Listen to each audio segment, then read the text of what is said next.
Bonjour à tous. Aujourd'hui, je vous emmène à la découverte de Chalon-sur-Saône, une charmante ville de Bourgogne, connue comme le berceau de la photographie. Entre histoire, anecdotes, ruelles médiévales et bourgs de Saône. L'île Saint-Laurent, l'un des plus vieux quartiers de Chalon-sur-Saône, entouré par les bras tranquilles de la Saône. Autrefois, c'était le quartier des pêcheurs, des artisans, des familles modestes. On y vivait simplement mais intensément. Les ruelles étroites, les façades anciennes témoignent encore de cette vie d'autrefois. Aujourd'hui, l'île a retrouvé son calme. C'est un lieu de promenade, de souvenirs, un petit bijou caché que beaucoup de touristes ne connaissent pas.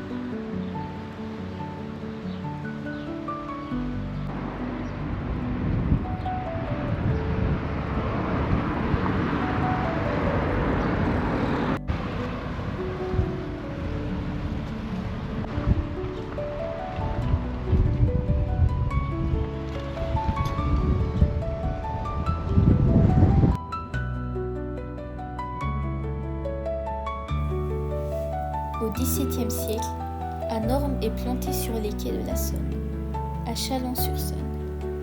Au XIXe siècle, une jeune fille nommée Manon avait l'habitude de s'asseoir à ses racines pour chanter des chansons religieuses ou révolutionnaires. L'arbre est alors surnommé l'arbre à Manon par les habitants. L'arbre original meurt dans les années 1980, victime de la graphieuse. Plutôt que de la rebattre, la ville confie le tronc au sculpteur U.S. Gaillard, qui transforme l'arbre mort en une œuvre d'art monumentale. Il y grave des scènes régionales, la Saône, les vendanges, des personnages locaux, etc. L'œuvre devient un symbole populaire à Chalon. Mais en 2016, la sculpture commence à pourrir et est retirée pour des raisons de sécurité. Pour faire revivre cette mémoire, la ville commande une nouvelle sculpture à Jacques Pisnel. Il utilise un tronc de châtaignier de 150 à 200 ans. Il sculpte à la tronçonneuse. La nouvelle œuvre mesure 4,6 mètres de haut et pèse environ 1,5 tonnes. Elle est inaugurée le 21 décembre 2019 sur le quai Sainte-Marie.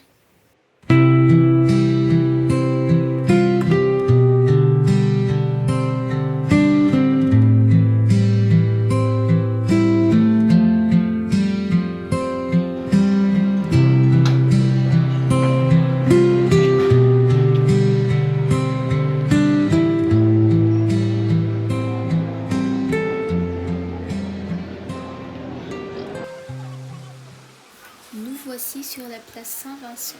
C'est le cœur battant de Chalon, dominé par sa majestueuse cathédrale gothique. Autour, des maisons à colombages, des arcades, des cafés animés. Chaque samedi, le marché remplit la place de couleurs, de parfums, de voix. C'est un lieu vivant, chaleureux, un lieu de rencontre, d'histoire, de culture.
Nous voici sur la place du théâtre, un coin paisible, plein de charme, au cœur du Chalon-sur-Saône. Ici, tout attire le regard. Le théâtre municipal, inspiré de Versailles, classé monument historique. Un trompe-l'œil géant, rend hommage à Molière et au théâtre populaire. Autour, des cafés, de la musique, de rue, des rires. Et chaque été, le festival Chalon dans la rue transforme cette place en vraie scène vivante. Un lieu parfait pour flâner, rêver et aimer la culture.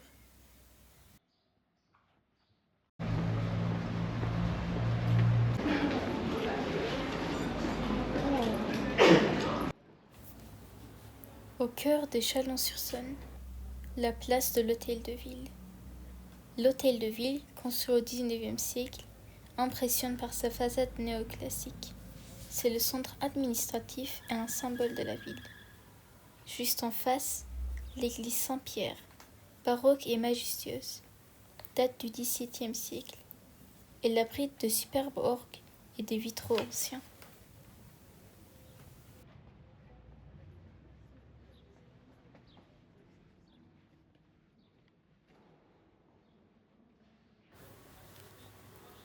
À 2 pas, le musée d'Hénon présente des collections d'archéologie, de beaux-arts et d'histoire locale. C'est un lieu idéal pour découvrir le patrimoine de la région.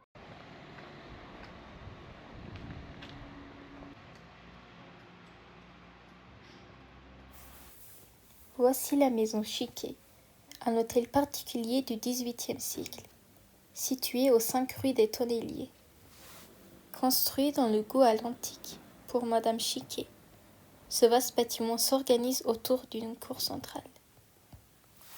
Le véritable joyau, son spectaculaire escalier central, une cage à péristyle avec rampe en fer forgée ornée des initiales NB de Napoléon, inscrite au monument historique depuis 1948. En 1805, il accueille des visiteurs prestigieux.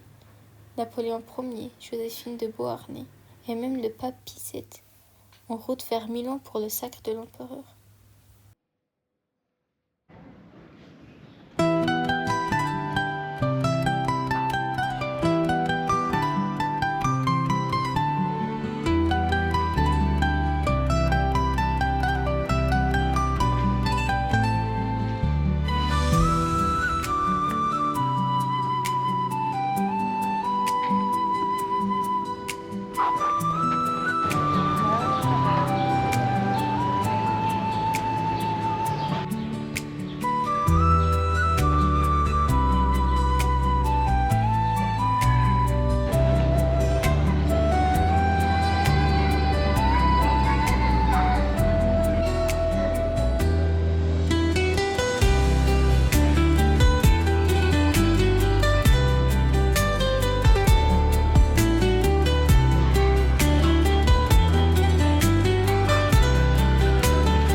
Et ici l'obélisque de Chalon, érigé en 1788, pour célébrer la pose de la première pierre du canal du Centre. C'est un symbole de l'histoire fluviale de la ville, classé monument historique depuis 1947.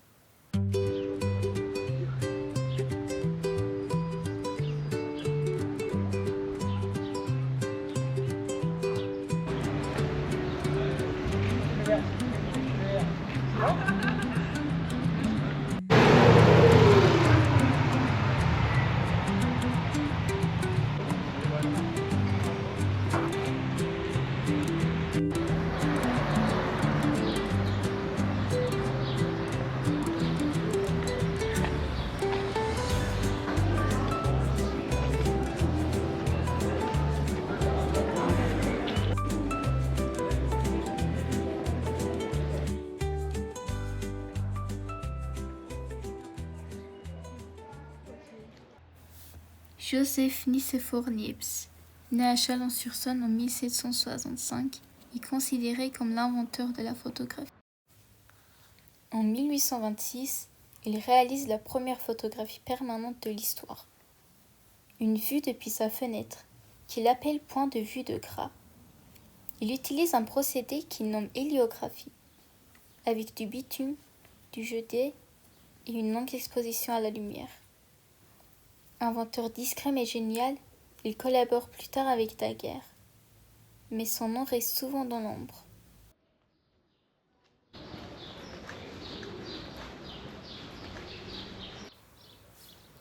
Aujourd'hui, à Châlons, on peut visiter le musée Nicéphore Niepce, entièrement dédié à la photographie et à son héritage.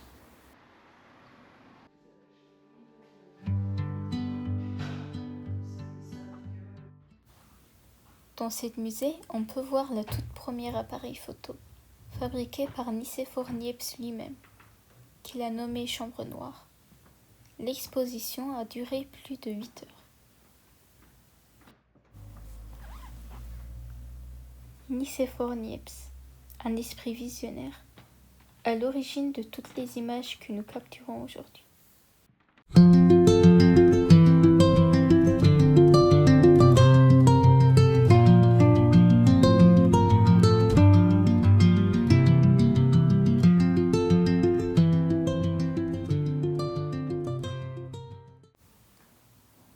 Merci d'avoir regardé cette vidéo. Abonnez-vous pour découvrir d'autres lieux fascinants en France. N'oubliez pas de liker, commenter et partager.